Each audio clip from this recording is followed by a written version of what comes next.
안녕하세요, 소중한 청취자 여러분. 혹시 이런 경험 있으신가요? 교회에 갔는데 뭔가 이상하다는 느낌을 받으신 적이요? 예수님의 이름으로 병 낫는다고 해서 갔더니 결국 헌금하라는 얘기만 들었다든지, 아니면 교회가 아니라 마치 어떤 유명한 목사나 조직의 사적인 제국 같다는 느낌을 받으셨다든지 말입니다. 저 역시 오랫동안 이런 현상들을 지켜보면서 깊은 고민에 빠졌습니다. 분명히 예수님의 이름을 부르고 있는데 왜 그 결과는 예수님이 보여주신 모습과는 전혀 다른 것일까요? 왜 많은 교회들이 복음 대신 성공 철학을, 구원 대신 자기 개발을, 회개 대신 긍정적 사고를 가르치고 있을까요? 오늘 우리가 함께 탐구해 볼 주제는 바로 이것입니다. 어떻게 기독교가 예수의 이름을 팔아 신을 만드는 종교가 되었는가 하는 문제 말입니다. 이는 단순히 교회를 비판하려는 목적이 아닙니다. 오히려 진정한 복음이 무엇인지, 진짜 예수님이 누구신지를 다시 발견하기 위한 여정입니다. 이 이야기는 세 개의 장으로 구성됩니다. 첫 번째 장에서는 성경이 이미 예언했던 다른 복음의 출현에 대해 살펴보겠습니다. 두 번째 장에서는 현대교회 안에 스며든 세 가지 왜곡 구조를 분석해 보겠습니다. 그리고 마지막 장에서는 구체적인 사례들을 통해 어떻게 예수의 이름이 악용되고 있는지 확인해 보겠습니다. 그럼 이제 함께 이 여정을 시작해 볼까요? 제1장. 성경이 예언한 다른 복음의 출현. 우리가 먼저 주목해야 할 것은 이런 현상이 결코 새로운 것이 아니라는 사실입니다. 사도 바울은 이미 2000년 전에 이런 일들이 일어날 것을 예견하고 경고했습니다. 고린도후서 11장 4절에서 바울은 이렇게 말합니다. 만일 누가 가서 우리가 전하지 아니한 다른 예수를 전하거나 혹은 다른 영을 받게 하거나 다른 복음을 전하면, 여기서 바울이 사용한 표현들을 자세히 살펴보면 참으로 놀랍습니다. 다른 예수, 다른 영, 다른 복음이라는 세 가지 키워드가 등장합니다. 바울의 시대에도 예수님의 이름을 사용하면서 전혀 다른 메시지를 전하는 사람들이 있었습니다. 프랑스의 사회학자 에밀 뒤르켐이 지적했듯이 종교는 본질적으로 사회적 현상입니다. 종교는 개인의 신앙을 넘어서 사회적 권력 구조와 경제적 이익과 밀접하게 연결되어 있습니다. 바울의 시대에도 예외는 아니었습니다. 당시 고린도 교회에는 소위 거짓 사도들이라고 불리는 사람들이 침투해 있었습니다. 이들은 바울보다 더 웅변에 능했고 더 화려한 기적을 행했으며 더 인상적인 외모를 가지고 있었을 것입니다. 하지만 그들이 전하는 메시지의 핵심은 십자가의 고난이 아니라 현세적 번영이었습니다. 디모데후서 4장 3절에서 바울은 더욱 구체적으로 경고합니다. 때가 이르리니 사람이 바른 교훈을 받지 아니하며 자기의 사욕을 따를 스승을 많이 두고, 이 구절에서 때가 이르리니 라는 표현은 미래에 대한 예언이면서 동시에 이미 시작된 현실에 대한 진단이기도 합니다. 심리학자 칼 융은 인간의 집단 무의식에 대해 이야기했습니다. 사람들은 자신도 모르게 편안함과 위로를 주는 메시지에 끌리는 경향이 있습니다. 특히 현대사회처럼 불안과 경쟁이 극심한 환경에서는 더욱 그렇습니다. 바울이 말한 자기의 사욕을 따를 스승이란 바로 이런 심리적 욕구를 충족시켜주는 지도자들을 의미합니다. 여기서 우리가 주목해야 할 것은 바른 교훈이라는 표현입니다. 헬라어 원문에서 이 단어는 휘기아이누사 디다스칼리아인데, 이는 건강한 가르침 또는 온전한 교리를 의미합니다. 반대로 거짓 교사들이 전하는 것은 마치 독성 물질처럼 영혼을 병들게 하는 가르침입니다. 마태복음 7장 22절과 23절에서 예수님은 더욱 충격적인 말씀을 하십니다. 주여 주여 하는 자마다 다 천국에 들어갈 것이 아니요 내가 너희를 도무지 알지 못하노라. 이 말씀은 종교적 열성과 진정한 신앙 사이에는 엄청난 차이가 있다는 것을 보여줍니다. 독일의 신학자 디트리히 본회퍼는 그의 저서 값싼 은혜에서 이런 현상을 예리하게 분석했습니다. 그는 값싼 은혜는 회개 없는 용서이며 제자도 없는 세례이고 고백 없는 사죄이며 개인적 십자가 없는 성찬이라고 정의했습니다. 현대의 많은 교회에서 일어나고 있는 일이 바로 이것입니다. 사람들은 예수의 이름을 부르지만 실제로는 자신의 욕망을 투영한 가짜 신을 섬기고 있습니다. 이들은 회개하지 않으면서도 용서받기를 원하고 십자가를 지지 않으면서도 면류관을 쓰기를 원하며 고난을 피하면서도 영광을 누리기를 원합니다.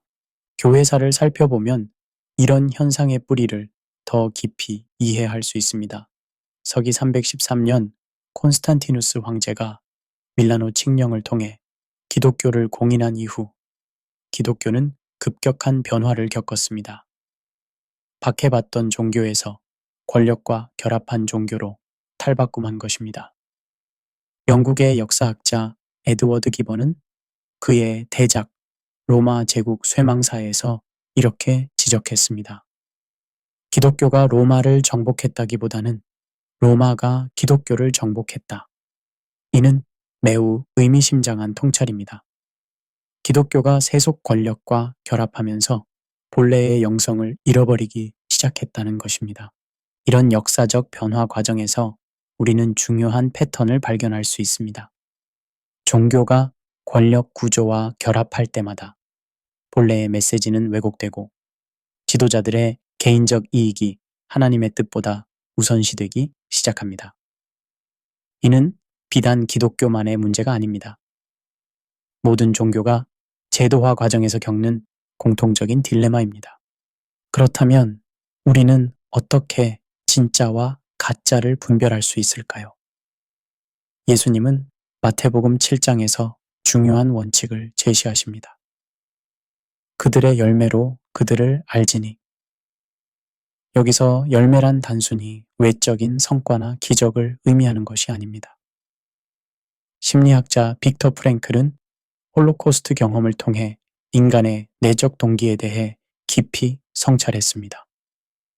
그는 진정한 의미를 추구하는 사람과 단순히 쾌락이나 권력을 추구하는 사람 사이에는 근본적인 차이가 있다고 했습니다. 마찬가지로 진정한 영적 지도자와 가짜 지도자 사이에도 명확한 차이가 있습니다. 진정한 영적 지도자의 열매는 겸손, 자기 희생, 진정성, 그리고 다른 사람들을 세우려는 마음입니다. 반면 가짜 지도자들의 열매는 교만, 탐욕, 조작, 그리고 자신의 왕국을 건설하려는 욕망입니다. 이 장을 마무리하면서 우리가 기억해야 할 것은 성경이 이미 이런 일들이 일어날 것을 예언했다는 사실입니다. 따라서 우리는 놀라거나 절망할 필요가 없습니다. 대신 더욱 깨어있고 분별력 있는 믿음을 가져야 합니다. 예수의 이름을 부른다고 해서 모든 것이 진리는 아닙니다. 우리는 그들의 열매를 보고 그들이 전하는 메시지의 본질을 분별해야 합니다. 제2장 현대교회 안의 3가지 왜곡 구조. 현대교회에서 가장 흔히 볼 수 있는 첫 번째 왜곡은 신비주의적 하나님 만들기입니다. 예수님의 음성을 직접 들었다. 오늘 당신에게 이런 계시를 주셨다는 식의 메시지들이 바로 그것입니다. 이런 현상을 이해하기 위해서는 먼저 심리학적 관점에서 접근해 볼 필요가 있습니다. 스위스의 심리학자 칼 융은 인간의 무의식에 대해 깊이 연구했습니다. 그에 따르면 사람들은 자신만의 특별한 경험을 통해 정체성을 확인하려는 강한 욕구가 있습니다. 특히 현대사회처럼 개인이 소외되기 쉬운 환경에서는 더욱 그렇습니다. 문제는 이런 심리적 욕구가 종교적 체험과 만났을 때입니다. 어떤 지도자들은 사람들의 이런 욕구를 교묘히 이용합니다. 그들은 하나님이 나에게 직접 말씀하신다고 주장하면서 자신의 권위를 절대화합니다. 이렇게 되면 성경은 더 이상 최고의 권위가 아니라 그 지도자의 계시를 뒷받침하는 부차적인 자료가 됩니다. 종교사회학자 맥스 웨버가 말한 카리스마적 권위가 바로 이런 형태입니다.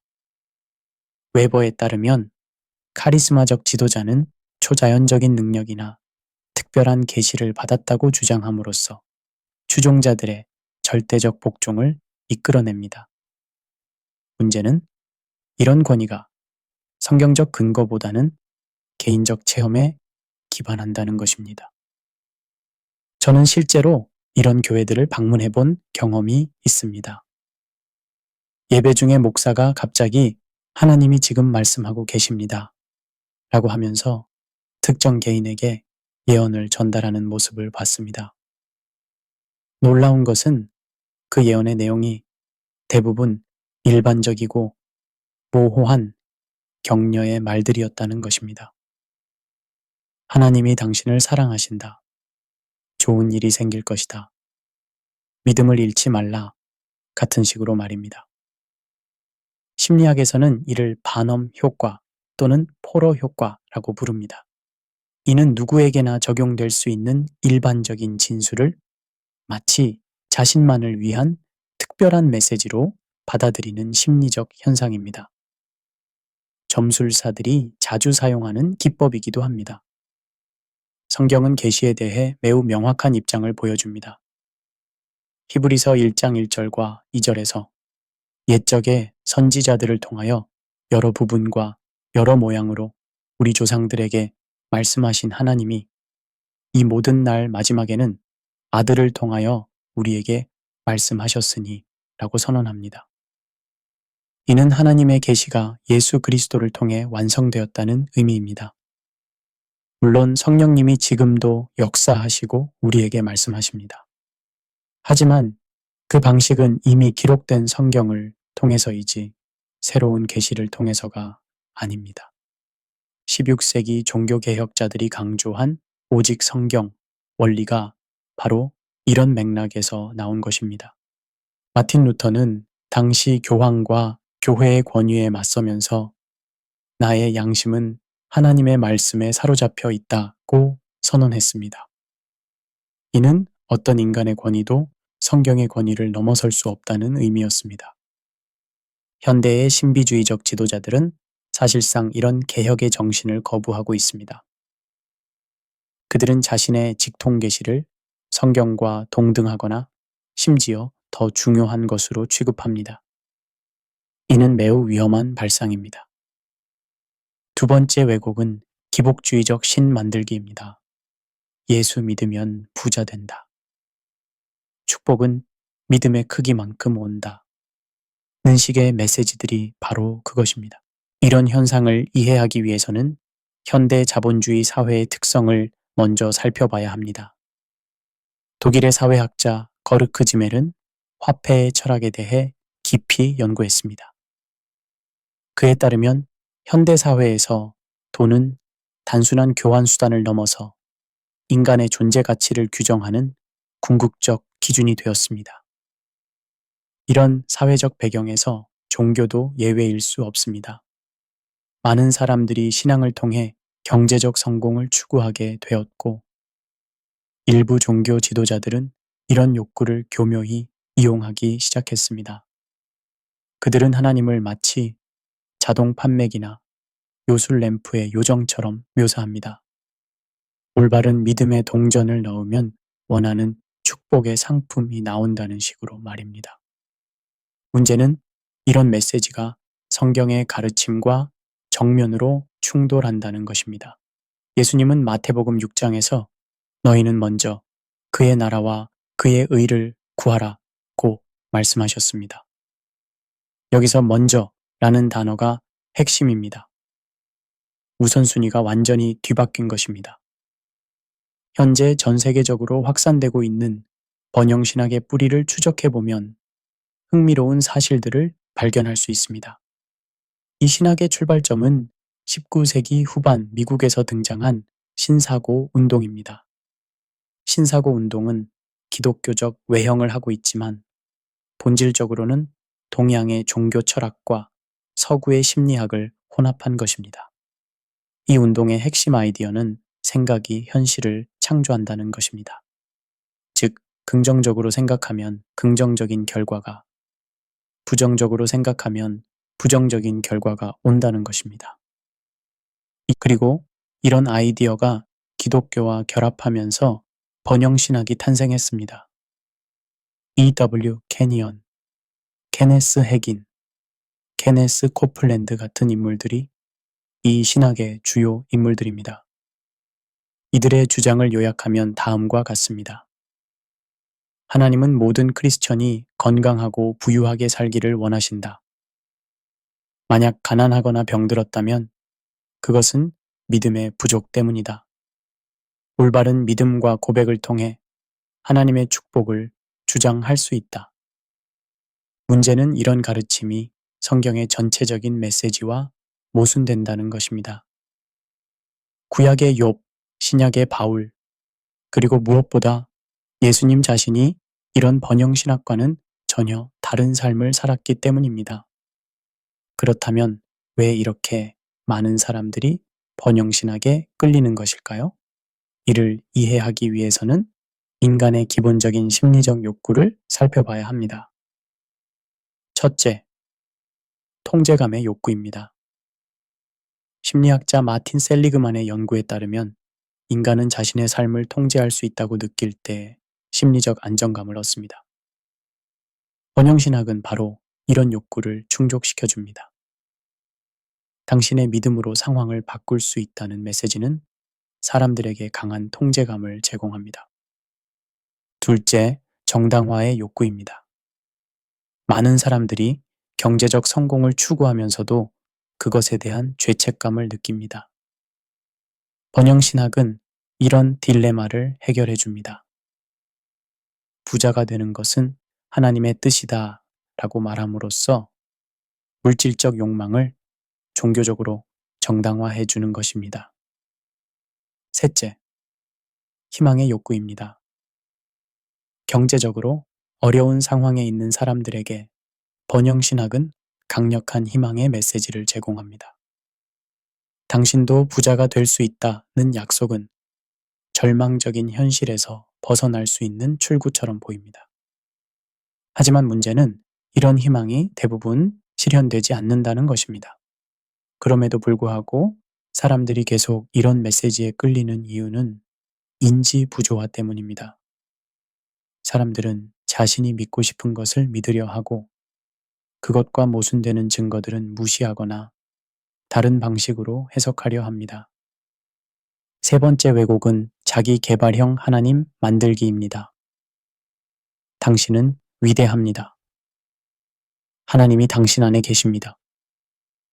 긍정적인 생각이 믿음입니다. 라는 식의 메시지들이 바로 그것입니다. 이런 현상은 현대 서구 사회의 개인주의 문화와 밀접한 관련이 있습니다. 프랑스의 철학자 질 리포베츠키는 현대를 나르시시즘의 시대라고 정의했습니다.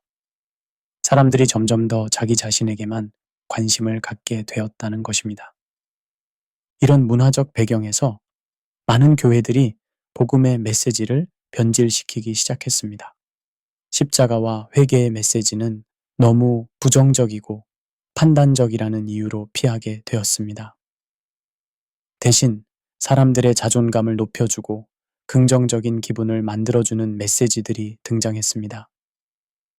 미국의 사회학자 크리스토퍼 레쉬는 이를 자기애의 문화라고 불렀습니다.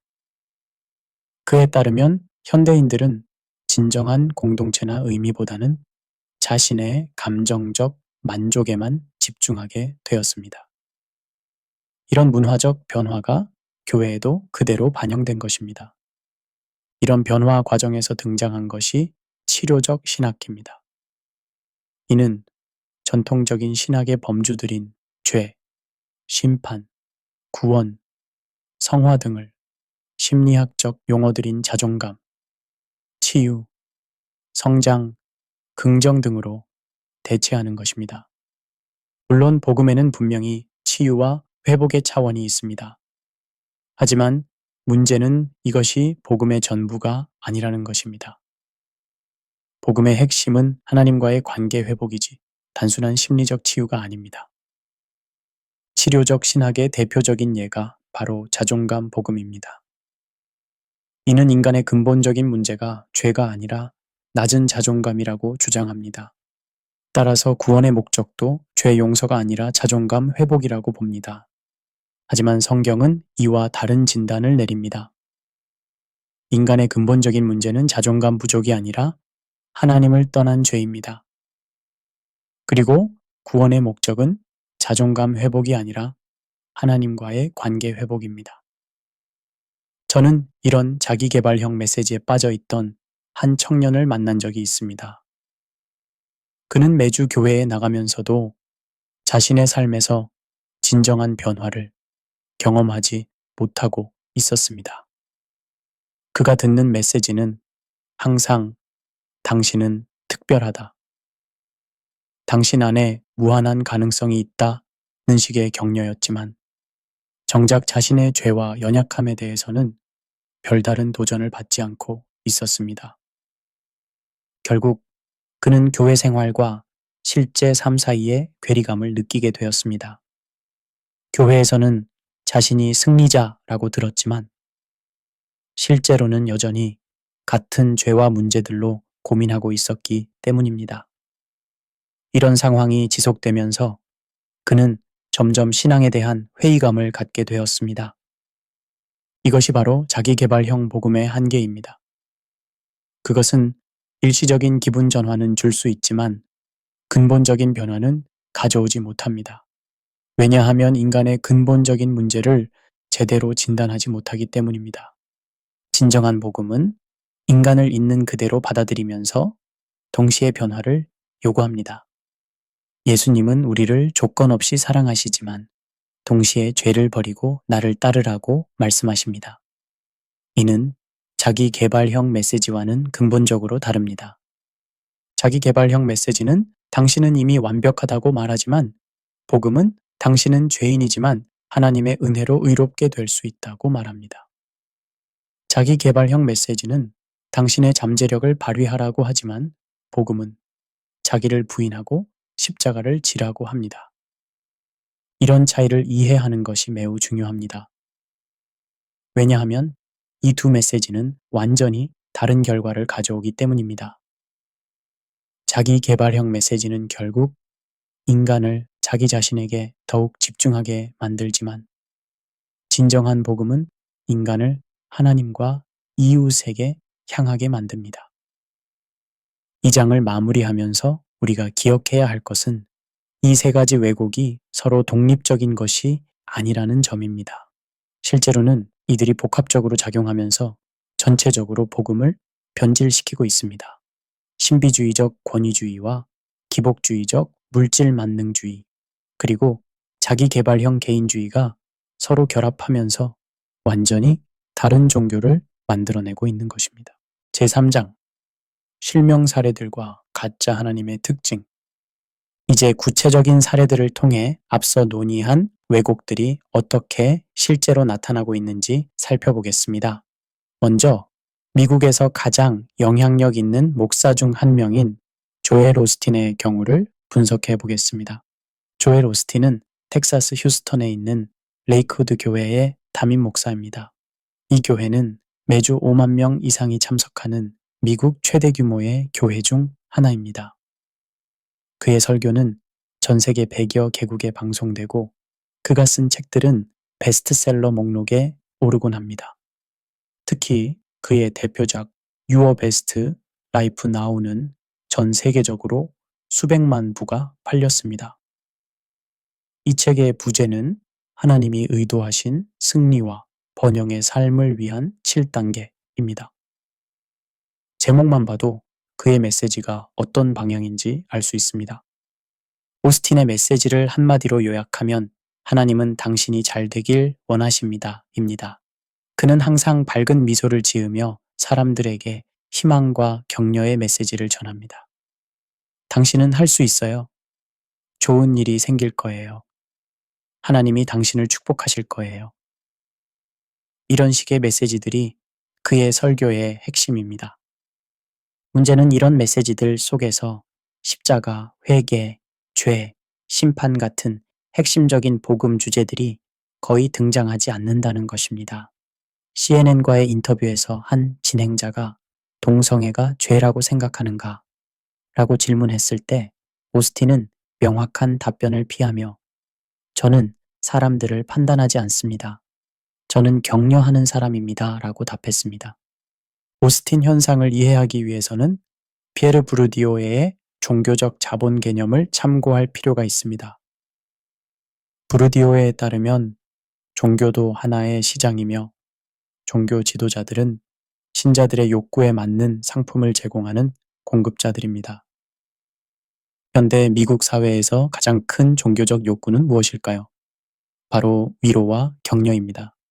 경쟁이 치열하고 불안이 만연한 사회에서 사람들은 판단받고 싶어 하지 않습니다.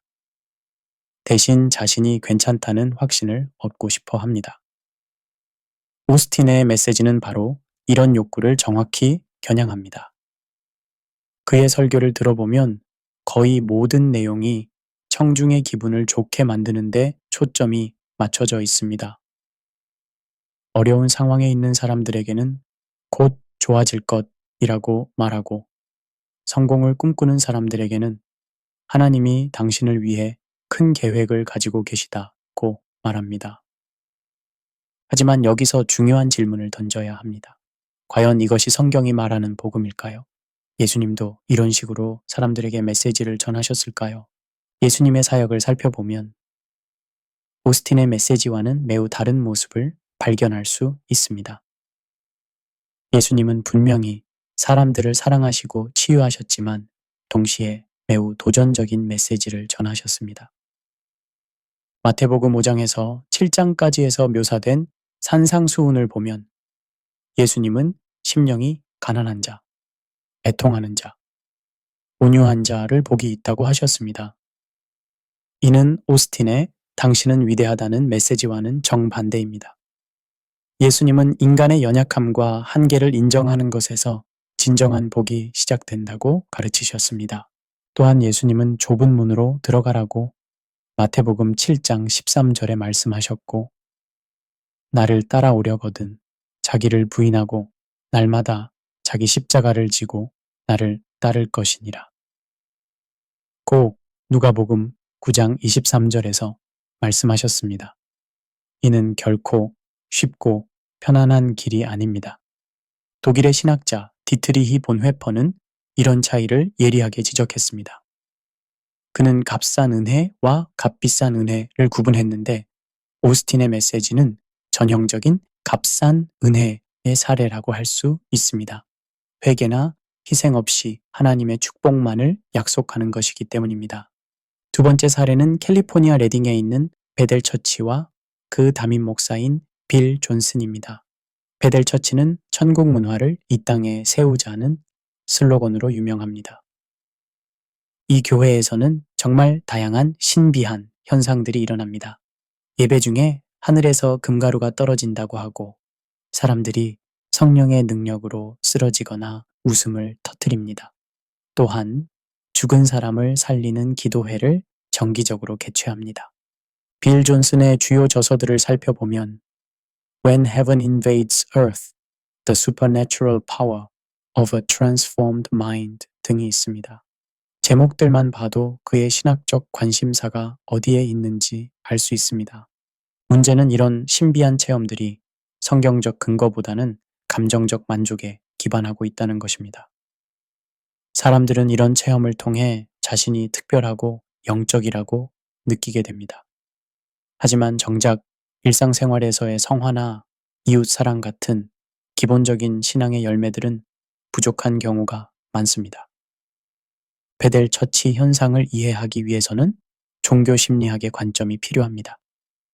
미국의 심리학자 윌리엄 제임스는 종교적 체험을 두 가지로 분류했습니다.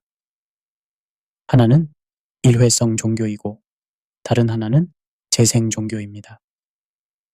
일회성 종교는 주로 긍정적 감정과 체험에 기반합니다. 사람들은 종교를 통해 즐거움과 위안을 얻으려 합니다. 반면 재생 종교는 죄와 고통을 직시하는 것에서 시작해서 진정한 회심과 변화를 추구합니다. 베델 처치의 현상들은 전형적인 일회성 종교의 특징을 보여줍니다. 사람들은 신비한 체험을 통해 종교적 쾌락을 얻지만 그것이 실제 삶의 변화로 이어지지는 않는 경우가 많습니다. 또한 이런 현상들은 집단 심리학의 관점에서도 설명할 수 있습니다. 구스타프 르봉이 지적했듯이 군중 상황에서 사람들은 평소보다 감정적이고 비이성적이 되는 경향이 있습니다. 열광적인 예배 분위기에서 일어나는 많은 현상들이 바로 이런 집단 심리의 결과일 수 있습니다. 더 나아가 인류학적 관점에서 보면 베델 처치의 많은 현상들이 전통적인 샤머니즘과 유사한 특징을 보입니다. 클로드 레비스트로스가 분석한 샤머니즘의 핵심 요소들, 즉 신비한 능력, 초자연적 현상, 집단 황홀경 등이 그대로 나타나고 있습니다. 물론 이것이 반드시 나쁘다는 것은 아닙니다.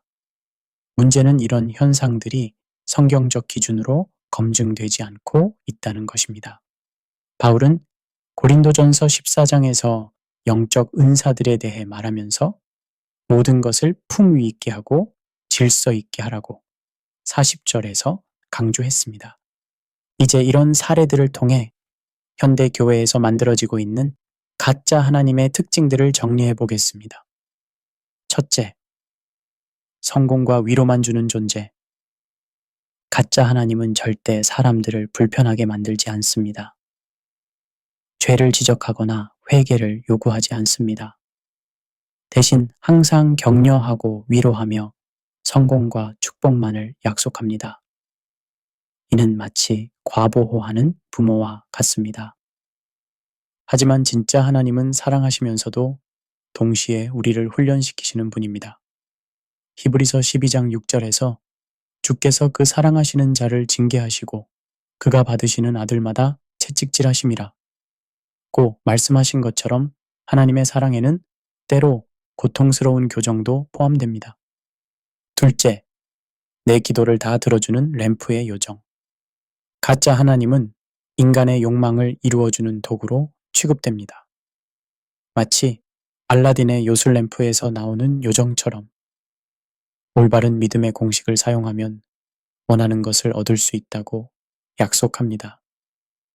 하지만 진짜 하나님은 우리의 요구를 들어주시는 분이 아니라 우리를 당신의 뜻에 맞게 변화시키시는 주권자입니다. 예수님도 겟세마네 동산에서 나의 원대로 마옵시고 아버지의 원대로 하옵소서 라고 기도하셨습니다. 셋째, 내 자존감을 올려주는 동기부여 코치. 가짜 하나님은 항상 당신은 위대하다. 당신은 할 수 있다고 말합니다. 마치 자기계발 세미나의 강사처럼 사람들의 자존감을 높여주는 역할만 합니다. 하지만 진짜 하나님은 우리로 하여금 자신을 의지하지 말고 하나님을 의지하라고 하십니다. 바울은 고린도후서 12장에서 자신의 연약함을 통해 하나님의 능력이 완전해진다고 고백했습니다. 이런 가짜 하나님들의 공통점은 하나님을 상품화, 도구화, 인간화 시킨다는 것입니다. 상품화는 하나님을 시장의 논리로 접근하는 것입니다. 교회는 종교적 서비스를 제공하는 업체가 되고 신자들은 고객이 됩니다. 하나님은 사람들의 만족을 위해 존재하는 상품으로 취급됩니다. 도구화는 하나님을 인간의 목적을 달성하기 위한 수단으로 사용하는 것입니다. 건강, 부, 성공 등을 얻기 위해 하나님을 이용하려 합니다. 이는 본말이 전도된 것입니다. 우리가 하나님을 위해 존재하는 것이지 하나님이 우리를 위해 존재하는 것이 아닙니다. 인간화는 하나님을 인간의 수준으로 격화시키는 것입니다. 하나님의 거룩함과 초월성을 인정하지 않고 마치 인간의 친구나 동료처럼 취급합니다. 이는 하나님에 대한 경외심을 잃게 만듭니다. 결국 이들이 하는 일은 예수님을 하나의 브랜드로 만드는 것입니다. 자신들의 왕국을 건설하기 위해 예수라는 이름을 마케팅 도구로 사용하는 것입니다. 마케팅에서 브랜드의 목적은 소비자의 감정적 충성도를 얻는 것입니다. 마찬가지로 이들은 예수라는 브랜드를 통해 사람들의 종교적 충성도를 얻으려 합니다. 하지만 그들이 팔고 있는 것은 예수님의 진정한 메시지가 아니라 사람들이 듣고 싶어 하는 이야기입니다. 이는 매우 위험한 일입니다. 왜냐하면 사람들이 진짜 예수님을 만날 기회를 박탈당하기 때문입니다.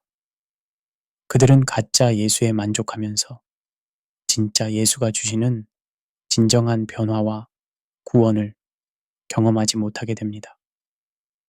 이 장을 마무리하면서 우리가 기억해야 할 것은 예수님의 이름을 사용한다고 해서 모든 것이 진리는 아니라는 사실입니다. 우리는 이름이 아니라 내용을 봐야 합니다.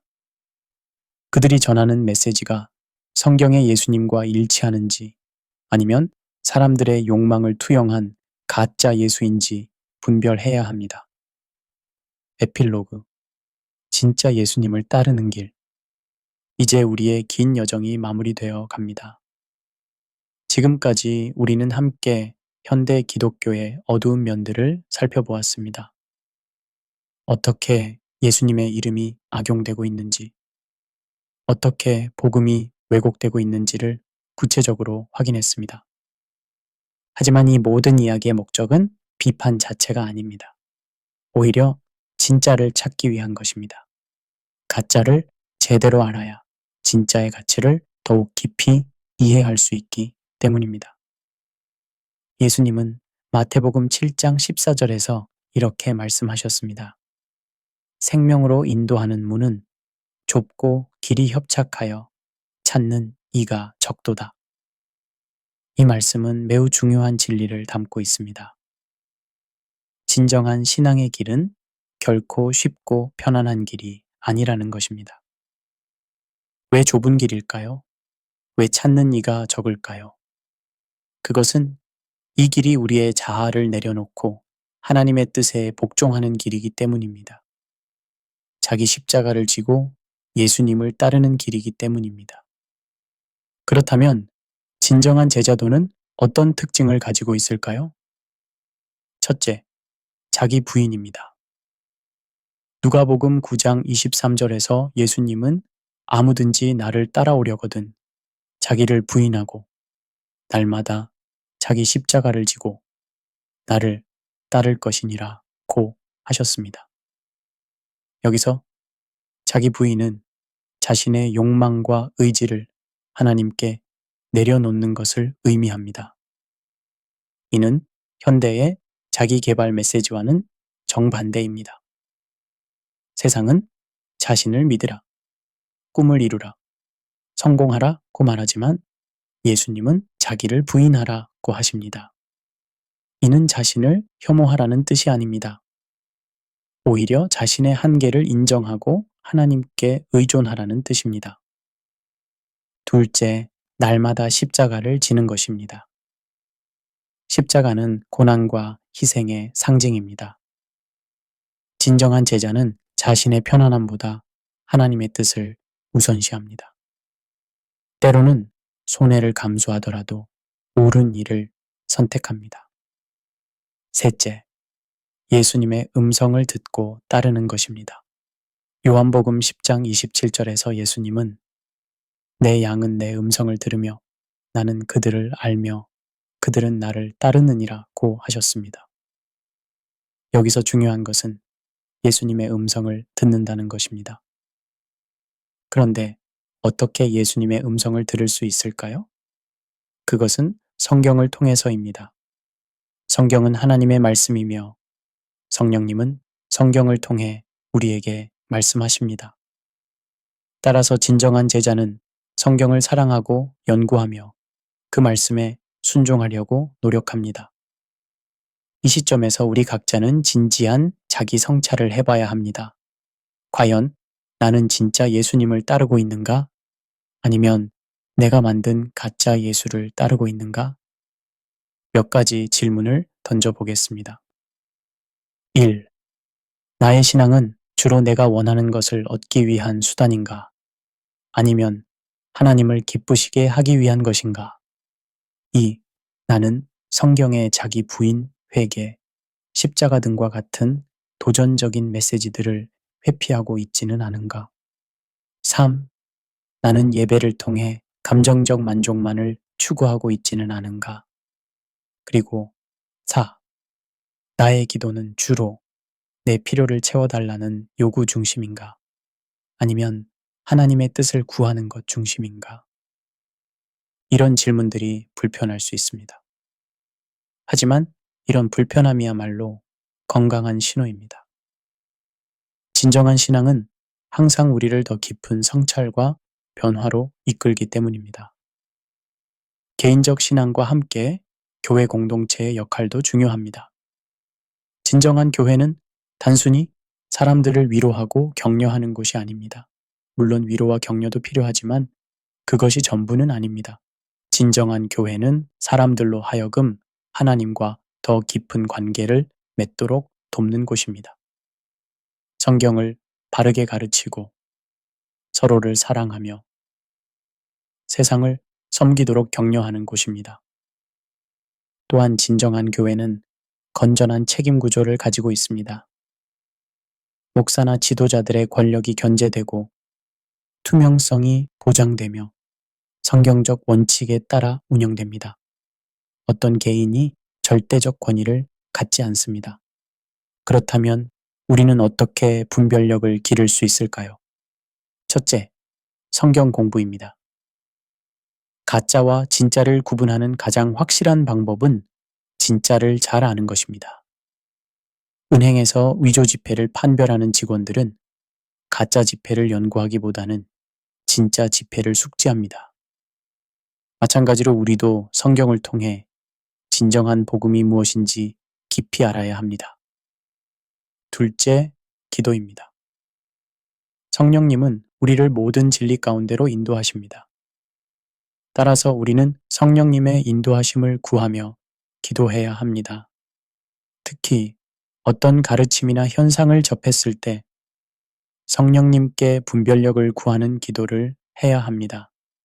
셋째, 공동체의 지혜입니다. 개인의 판단은 때로 편향될 수 있습니다. 따라서 신뢰할 만한 성숙한 신앙인들과 함께 토론하고 조언을 구하는 것이 좋습니다. 잠언 27장 17절에서 철이 철을 날카롭게 하는 것 같이 사람이 그의 친구의 얼굴을 날카롭게 하느니라 고 한 것처럼 우리는 서로를 통해 성장할 수 있습니다. 마지막으로 진정한 신앙이 일상생활에서 어떻게 나타나야 하는지 살펴보겠습니다. 첫째, 정직한 삶입니다. 작은 일에서도 정직하고 성실합니다. 세상의 부정직한 방법을 사용해서 성공하려 하지 않습니다. 둘째, 섬기는 삶입니다. 자신의 이익만을 추구하지 않고 다른 사람들을 섬기며 살아갑니다. 특히 소외되고 어려운 사람들에게 관심을 갖습니다. 셋째, 감사하는 삶입니다. 현재 가진 것에 감사하며 더 많은 것을 탐욕스럽게 추구하지 않습니다. 물질적 풍요보다는 영적 풍요를 더 중요하게 여깁니다. 그리고 네 번째, 용서하는 삶입니다. 자신을 해친 사람들을 용서하고 원수까지도 사랑하려고 노력합니다. 이는 인간적으로는 불가능하지만 하나님의 은혜로 가능합니다. 이 모든 이야기를 들으시면서 혹시 절망감을 느끼셨을까 걱정됩니다. 그렇다면 진짜 교회는 어디에 있는가? 믿을 만한 지도자는 누구인가? 라는 질문이 들 수도 있습니다. 하지만 절망할 필요가 없습니다. 하나님은 지금도 살아계시고 성령님은 지금도 역사하고 계시며 진정한 신앙인들은 여전히 존재합니다. 비록 소수일지라도 예수님의 참된 제자들이 이 땅에서 하나님의 나라를 증거하고 있습니다. 또한 우리 각자가 바로 그런 진정한 제자가 될 수 있습니다. 완벽할 필요는 없습니다. 중요한 것은 진심으로 예수님을 따르려는 마음입니다. 실수하고 넘어져도 다시 일어나서 주님께 나아가는 것입니다. 예수님은 요한복음 14장 6절에서 내가 곧 길이요 진리요 생명이니 나로 말미암지 않고는 아버지께로 올 자가 없느니라고 말씀하셨습니다.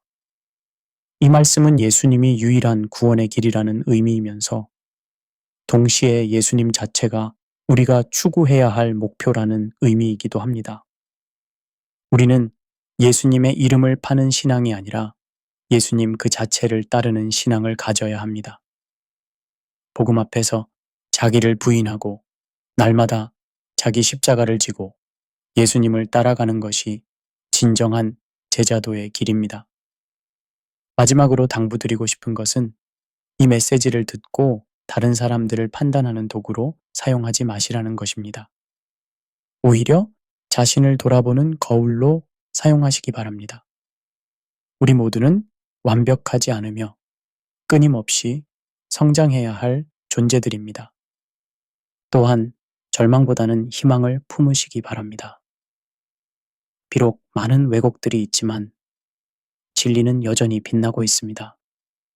예수님은 여전히 우리를 사랑하시고 우리를 당신의 길로 인도하고 계십니다. 부디 여러분 모두가 진짜 예수님을 만나시고 그분의 참된 제자가 되시기를 진심으로 기도합니다. 좁은 길이지만 생명으로 인도하는 그 길을 오늘부터 새롭게 걸어가시기를 바랍니다. 감사합니다.